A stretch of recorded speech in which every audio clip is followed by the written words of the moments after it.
Hello friends, welcome back to the channel. Today we're diving into one of the most timeless and powerful books on building wealth, The Richest Man in Babylon by Clason. Through ancient Babylonian parables, Clason reveals the fundamental principles of money, how to save, invest, protect and grow your wealth. These stories may be thousands of years old, but the wisdom they contain can change the way you think about money forever.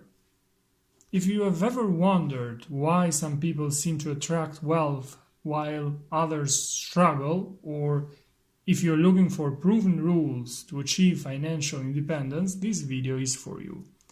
Let's break down the key lessons from The Richest Man in Babylon and see how you can start applying them to your life right now. Let's get started. The man who desired gold. Babylon became the richest city of the ancient world because its citizens were the wealthiest of their time. They understood the value of money, they practiced sound financial principles in acquiring, saving, and investing money. The Babylonians were skilled financiers and merchants. As far as we know, they were the original inventors of money as a medium of exchange, of promissory notes, and of written deeds of ownership. Melius, the chariot builder of Babylon, a very poor man, tells his musician friend about a dream he had the previous day. He saw himself covered in gold, but upon waking he realized it was only a dream, and a feeling of rebellion arose within him. Talking together, they decided that their lives could not go on this way and thought of arranging a meeting with Arcad, the richest man in Babylon, a very liberal and generous person whose fortune grew year after year. Arcad shared some of the secrets of his wealth. First of all, he explained that from a young age he wanted to become rich and refused to compromise with poverty. This satisfaction pushed him to always seek more. Desire, he said, is the driving force of wealth. He emphasized that the fundamental factor was study. He spent many hours reading, focusing on the study of wealth. One key point was saving, putting aside at least 1/10 of one's income, regardless of how much one earns. Every saving may seem insignificant, but accumulated over the years, it can become a real fortune. Babylon was also famous for its slaves, who had a very particular story. At that time, loans were common and you had to provide guarantees. These loans were given by wealthy people. If you had no property or gold to pledge, you could offer your freedom. If you didn't repay, you became a slave. And the conditions of slaves were terrible. For this reason, it was important to be a lender, not a borrower. Another piece of advice: always seek guidance from experts. If you want advice on becoming wealthy, ask a rich person, not a poor one. It's also important to make money work for you, that is, to invest it. Arcad had many slaves who worked for him. Money must be invested wisely by first studying the market and understanding which sectors allow money to flourish. 10% must be given to charity. The principle applied even thousands of years ago. It means believing in the laws of the universe, that by giving you will receive even more in return. Another factor is willpower. When you truly want to achieve a goal with all your heart, through willpower you can make great sacrifices. Arcad, despite difficulties and the many losses he suffered over the years, continued to save, even after becoming the richest man in Babylon. An investment genius like Warren Buffett says that from his youth until today, his motto has always been save and invest. There is no limit to saving, just as there is none to investing. Save 10%, but don't try to save in an extreme way, because life must also be enjoyed. Saving too much lends to fear of spending and, as a result, fear of investing as well. The 7 cures for a lean purse. In this part of the book, it is explained how even back then many of today's global problems already existed. During the reign of King Sargon, there was a financial crisis. Here we see the first oligarchs. Most of the money was in their hands, while the citizens had no money to buy goods. On the other hand, merchants could not sell. The explanation for this is that these oligarchs were the ones who knew how to attract and multiply money. King Sargon asked his advisors to bring Arkad before him, since as the richest man in the city he had to reveal the secret of his wealth. Arkad promised to teach various teachers from different schools how to become wealthy, so that they could spread this knowledge and help increase the overall prosperity of the city. The 7 rules are: number 1, start fattening your purse. By saving 10% of what you earn, you will always have more money in your pocket, and this will also be a moral boost to keep saving. This way you attract more money because it's a kind of respect toward universal laws. If the purse begins to fill, money will increase regardless of how much comes in. If the purse is empty, it becomes difficult to stay motivated and consequently to attract money. Control your expenses. Costs will grow in step with income if we don't control them. If you get a raise and spend all of it, it's as if the raise never happened. You must distinguish between costs and desires. Costs can be fixed, while desires have no limits unless you choose to set them. Everything must be calculated so that the 10% savings is untouched. Number 3, make your money multiply. Keeping money stored away makes no sense. It must be multiplied, that is, put to work for you. Profits should come from what you invest.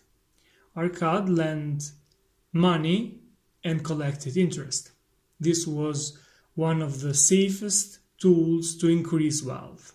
Today this could be done through hedge funds, for example, or if you have large amounts of money, by buying a second house and renting it out.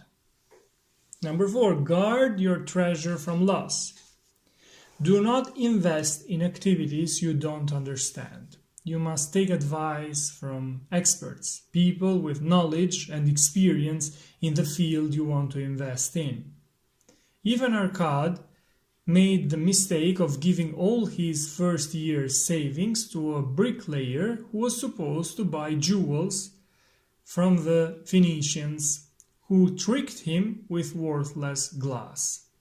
It was a bitter lesson, and from that day forward Arkad became much more cautious. Even today we have immense opportunities, thanks to books and the internet, to learn how to invest money wisely. The important thing is to get advice from those who have personally succeeded with those investments, such as Warren Buffett. Make your home a profitable investment. Arkad recommends one of the most important investments for your future: buying your own home. This not only brings a sense of gratification, but also significantly reduces monthly expenses. Then, as now, rent is one of the main costs people have. Secure a future income. This refers to interest earned from capital lent out. If this capital is never touched and remains invested, it will generate a constant flow of money into your pocket. Last but not least, increase your ability to earn. Above all, a strong desire to get rich is essential. You start with small sums and gradually everything grows. You can earn more in any job by doing more, showing more interest in your work, more focus on your tasks, and more perseverance in your effort. The more you learn, the more you earn. Work harder on yourself than you do on your job. The 5 Laws of Gold. This session begins with the story of Nomansir, Arcad's son. Arcad wanted to see if his son was capable of inheriting his fortune. To test him, he gave him a bag full of gold and a tablet with the laws of gold. He sent him on a journey to distant lands to build his fortune, and after 10 years he was supposed to return and report back. When he returned, Nomansir explained the difficulties he faced over the years. He lost a good portion of the gold in a horse race, from which he learned the importance of taking care of himself. The rest he lost by investing in a problematic business where his partner cheated him. He realized the problem was that he had not properly learned the 5 laws his father had given him. Had he followed them, he would not have lost everything.